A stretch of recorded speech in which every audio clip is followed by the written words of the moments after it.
Hey everyone, as you know, about 6 months ago, I had my knee replaced. And what I want to show you is sort of one of the constant battles that I'm waging. Oftentimes, when we are post-surgery, we get these protocols that say, hey, here's where you want to be at 4 weeks, here's where you need to be at 6 weeks, here's where we are at 3 months, and somewhere between 3 and 4 months and 6 months are like, good luck with the rest of your life. Now, the key is to remember that we are constantly never completely going to have normal tissues again. The goal is to always normalize the tissues. And so you should always consider that, especially after significant surgery, that it's going to take a minute for that tissue to normalize. What we're looking for is we've got angioneogenesis that's going to go on, which is shorthand for, man, when they cut through my knee, they went through all the lymphatics. They went through all of the kind of associated vascular networks, all the capillary beds, all the microcapillaries, all the veins and arteries, all of that has changed, right?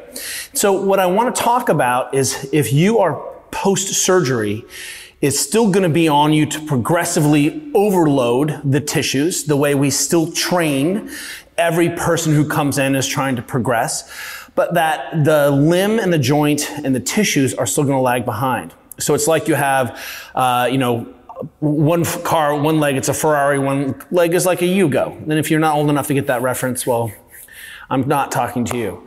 But the idea here is that I'm still going to load the tissues, and what I'm going to expect to happen is that my knee is going to swell, or my tissues are going to swell, because the tissues can't handle the kinds of blood pressures, the kind of fluid loads that I'm consistently putting them. So yesterday, hill sprint repeats, and I'll put sprints in quotation marks because I have real sprinting friends.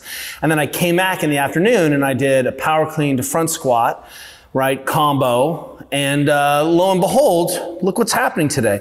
And I want to show you this. This doesn't matter. So this is my less affected knee, and it's not swollen. It looks like a regular knee. There's no effusion in the joint capsule. And this one is effused. So you're still seeing that, even though, and last night I purposely did not manage my swelling and congestion so you could see what it looks like today. So a typical response to the kinds of loading I'm doing, you clearly see I don't have a range of motion deficit. I was just squatting feet together, ass to ankle, and I have terminal knee extension, which in knee replacement surgery is kind of like seeing a unicorn. So this is atypical range. But what I want to show you is that what's possible if we're continuing to manage the adaptation response to training, or the adaptation response to strain and total load. And when we work with our athletes post-surgically, we have to have an NMES device. I use the H-Wave, but you can choose any NMES device, neuromuscular E-stem device, not TENS, that you can wear long periods of time.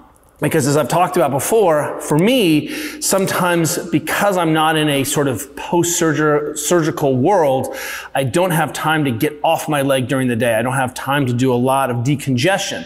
So what ends up happening is that my decongestion timing has been pushed towards the evening. So when I was more acute, I certainly was doing a lot of management of my swelling during the day, but now I don't really have that problem. So what ends up happening is I sort of accumulate all of this load, all of this effusion, which is a normal process of the system, and in the evening I've got to get ahead of it. So as long as, you know, what we know is that 20 or 30 minutes is great, but I want an NMES device, and you can check yours to make sure that you can wear it for multiple hours, that it's non-fatiguing, that it won't irritate the skin.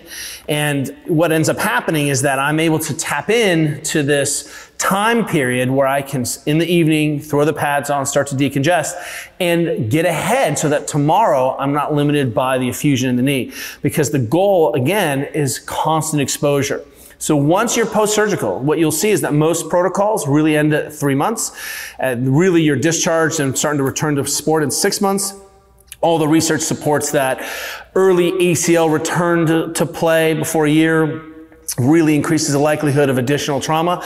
And one of the reasons is that we have tissues that aren't fully knitted up, fully healed.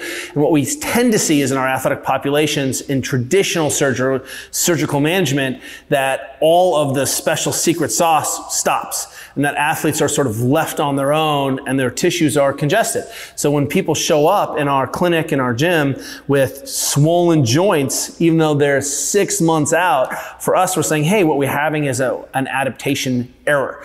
We've got to stay on that and plan on staying on it for a year. This is why NMES, and for us, H-wave ends up being part of the magic that we use to keep athletes going for and healing and managing these training loads for upwards of a year or 18 months. And then things start to normalize a little bit. It takes a second to rebuild all of these vascular networks and to normalize the tissue response to the kinds of loads that the rest of the body can handle, and even these tissues and joint surfaces can handle now.